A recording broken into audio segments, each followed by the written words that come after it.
Hello everybody, thank you so much for taking time out of your day to watch this. So I just want to talk about a product that some people are still using because they're trying to do better for their family by buying green products and looking out for their family's health. And I just want to go over some of the ingredients in this product, so that way people are aware of what they're putting on their bodies and they will be able to make an informed decision for themselves of whether or not this product is safe for their families. So the product that I'm talking about today is 7th Generation. So the first ingredient that I want to go over is sodium lauryl sulfate. So this is the same sodium lauryl sulfate that is found in car washes or in garages to degrease an engine, guys. It's degreasing an engine on a car. And it works the same exact way on that engine as it does on your hands by dissolving the grease. It dissolves the oils on your hands just like it would on the engine of the car. So that's scary to think about. It's a corrosive, and then we're slathering it on our skin every day, and we're washing our clothes with it, and it's sitting on our largest organ for, 24 hours. I mean, if you're wearing pajamas to bed, you're in your clothes all day long, okay? So studies have shown that sodium lauryl sulfate enters and continues to have lasting levels in the heart, liver, lungs, and brain, just from skin contact. So this is just from washing your hands, guys. This is just from washing your laundry and letting that stuff sit on your body. So it eats away at our skin. It's our skin protection, which is our biggest protection to our body, right? It creates rashes and infections. That's not something that we really want to be putting on our body, wouldn't you say? So it causes drying effects and irritation. So if you're somebody who's breaking out constantly, check your soaps. It's just not good. You're probably sensitive to this ingredient and you don't even know it. So it also has been linked to cancer and infertility. So guys, this is so scary. This is scary, scary stuff. 1,600 people per day are dying of cancer. And according to the American Cancer Society, only 5 to 10% of cancer is a gene defect. The rest of the 90 to 95% of people who are diagnosed with cancer, that's within our control. It is products like this that we're using and we're putting on our body day in and day out that our body can only handle so much before it says no more. I can't do it, no more. So it also causes, so putting these products on our body is actually worse than eating them, because when we eat something, we have enzymes in our saliva and stomach that break this up. They break up these toxins, and when we're not eating them and they're going directly on our skin, it goes straight into our bloodstream with no filter. So it's actually worse to be putting something toxic on your skin than it would be to be eating something. Scary to think about, really. So why would companies use these products? Why do they have these ingredients in our stuff that we're using that are supposed to be safe? So it's because they're so cheap.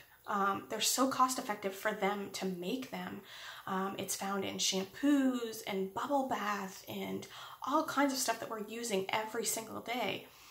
So that's just a little bit about sodium lauryl sulfate, and I'm going to move on to the next one, and this is methyliazoline.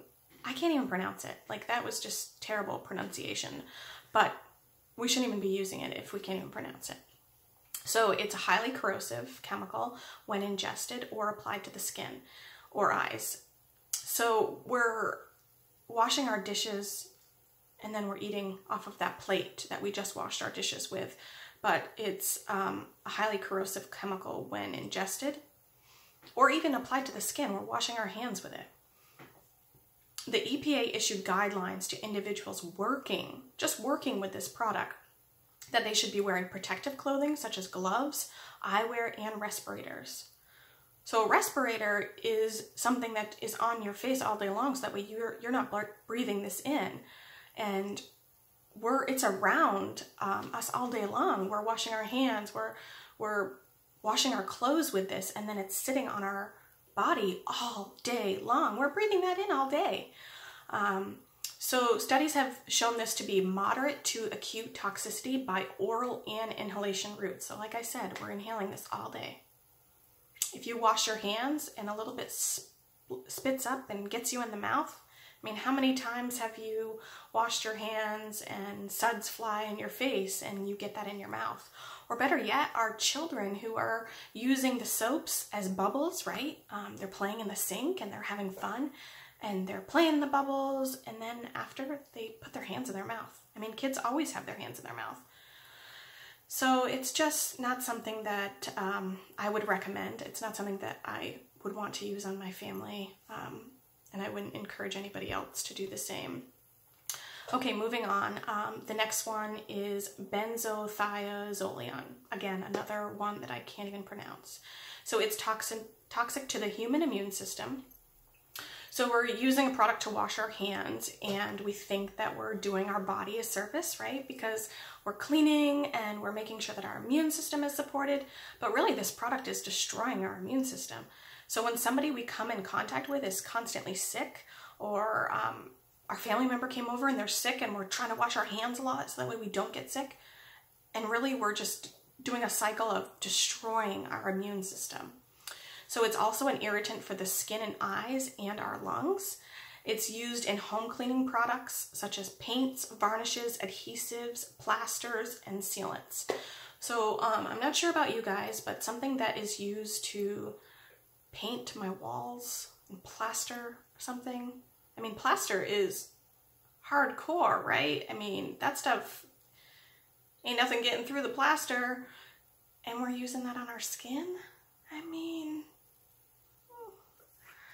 okay. It's also a skin sensitizer, and there's no known information on what level is safe for exposure.